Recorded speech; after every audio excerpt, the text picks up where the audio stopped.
తెలంగాణలో ముఖ్యంగా నిజామాబాద్, జగిత్యాల, నిర్మల్ లాంటి జిల్లాల్లో పసుపు సాగు చాలా విస్తృతంగా జరుగుతుంది. అయితే పసుపు పండించడం ఒక ఎత్తైతే పంట చేతికి వచ్చాక దానిని మార్కెట్కు తీసుకువెళ్లే ప్రాసెస్ ఇంకొక ఎత్తు.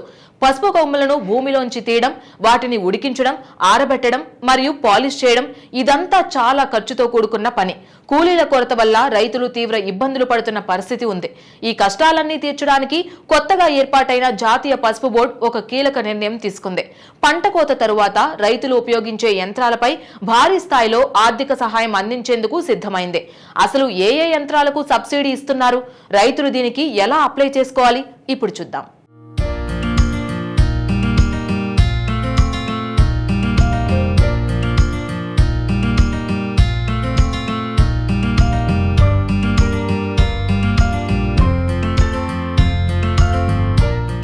పసుపు రైతులకు ఇది నిజంగానే ఒక అదిరిపోయే శుభవార్త.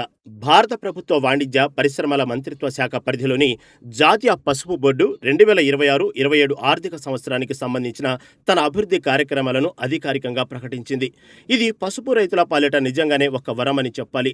పసుపు పంట కోత తర్వాత అవసరమైన వివిధ రకాల ఆధునిక యంత్రాలను కొనుగోలు చేయడానికి, అలాగే ప్రాసెసింగ్ మౌలిక సదుపాయాలను ఏర్పాటు చేసుకోవడానికి ఆర్థిక సహాయం అంటే సబ్సిడీని అందించడానికి అర్హులైన రైతులు, భాగస్వాముల నుండి దరఖాస్తులను ఆహ్వానిస్తుంది.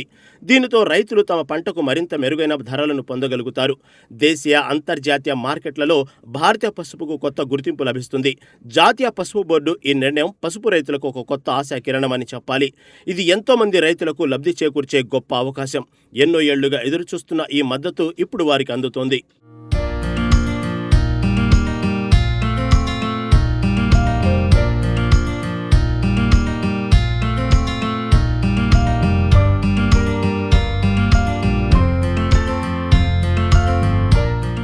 ఈ పథకం ద్వారా ముఖ్యంగా పసుపు పండించే రైతులు, రైతు ఉత్పత్తిదారుల సంఘాలు, రైతు సంఘాలు, ఇతర అర్హులైన లబ్ధిదారులు ఎంతో ప్రయోజనం పొందనున్నారు. కోత అనంతర యాంత్రీకరణకు ఆర్థిక రాయితీ కల్పించడం ద్వారా మార్కెట్లో పసుపు నాణ్యతను పెంచడం అనేది ఈ పథకం యొక్క ప్రధాన లక్ష్యంగా ఉంది.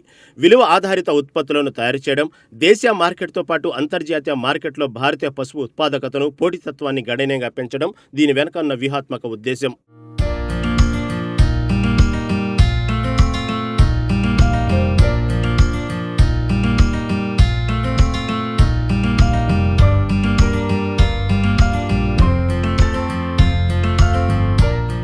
సాధారణంగా పసుపు కొమ్మలను పాత పద్ధతిలో ఉడికించాలంటే వంట చెరుకు చాలా అవసరం. పొగ వల్ల ఆరోగ్య సమస్యలు వస్తాయి. కానీ ఇప్పుడు ఆధునిక యంత్రాలతో ఈ ప్రాసెస్ చాలా ఈజీ అయిపోయింది. జాతీయ పసుపు బోర్డు ప్రధానంగా పంట కోత తర్వాత అవసరమయ్యే పోస్ట్ హార్వెస్ట్ యంత్రాలపై ఆర్థిక సాయం అందించబోతోంది. పసుపు ఉడికించే యంత్రాలు, మంచి రంగు వచ్చేలా పసుపును శుభ్రం చేసే పాలిషింగ్ యంత్రాలు, వాతావరణం ఎలా ఉన్నా పసుపును త్వరగా ఆరబెట్టే సోలార్ లేదా ఆధునిక డ్రైయర్లకు ఈ బోర్డు ద్వారా సబ్సిడీ లభిస్తుంది. ఈ పథకం ద్వారా రైతులు, రైతుల ఉత్పత్తిదారుల సంఘాలు, స్వయం సహాయక బృందాలు కూడా దరఖాస్తు చేసుకోవచ్చని బోర్డు ఒక ప్రకటనలో తెలిపింది.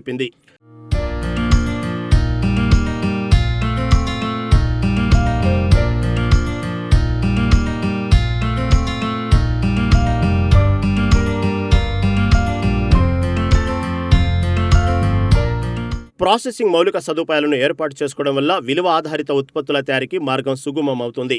పసుపును పొడి రూపంలోనూ ఇతర ఉత్పత్తులుగాను మార్చడం ద్వారా రైతులు తమ ఆదాయాన్ని గణనీయంగా పెంచుకోవచ్చు. దీని ద్వారా గ్రామీణ ప్రాంతాల్లో ఉపాధి అవకాశాలు కూడా పెరుగుతాయి. ఈ పథకం ద్వారా లబ్ధి పొందాలనుకునే రైతులు జూలై 22 నుండి దరఖాస్తు చేసుకోవచ్చు. దరఖాస్తు సమర్పించడానికి చివరి తేదీ జూలై 31. పూర్తి చేసిన దరఖాస్తులను, దానికి జోడించాల్సిన అన్ని పత్రాలతో పాటు నిజామాబాద్లోని జాతీయ పసుపు బోర్డు కార్యాలయంలో స్వయంగా సమర్పించాల్సి ఉంటుంది. అధికారులు ముందుగా వచ్చిన వారికి ముందుగా ప్రాధాన్యత అనే ప్రాతిపదికన దరఖాస్తులను పరిగణలోకి తీసుకుంటారని స్పష్టం చేశారు.